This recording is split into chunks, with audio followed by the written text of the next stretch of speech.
25 आदिवासी आमदार आणि 2 मंत्र्यांच्या सत्तेत परवानाधारकाचे विषारी साम्राज्य.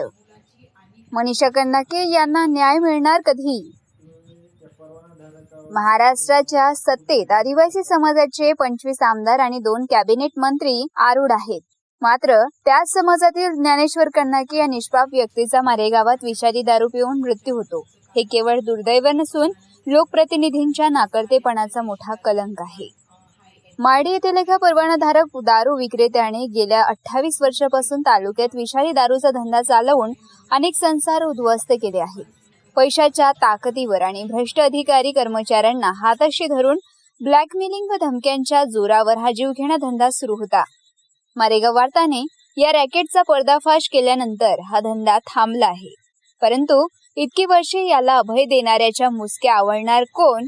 आज ज्ञानेश्वर कर्णके यांची पत्नी मनीषा कर्णके न्यायासाठी आकांत करत आहे.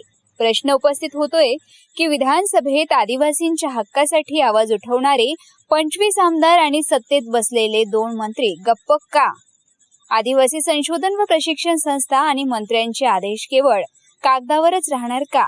माझ्या पतीच्या मृत्यूला जबाबदार परवानाधारकावर सदोष मनुष्यवधाचा गुन्हा दाखल झालाच पाहिजे, ही मनीषा कर्णके यांची मागणी आता जन आंदोलनाचे स्वरूप घेत आहे. जर या प्रकरणात तातडीने कारवाई झाली नाही तर समाजाच्या लेकी सुनेला न्याय देण्यासाठी रस्त्यावर उतरल्याशिवाय पर्याय उरणार नाही. आता तरी हे लोकप्रतिनिधी जागे होणार का? मारेगाव वार्ता, सचिन मिश्रा, मारेगाव, यवतमाळ.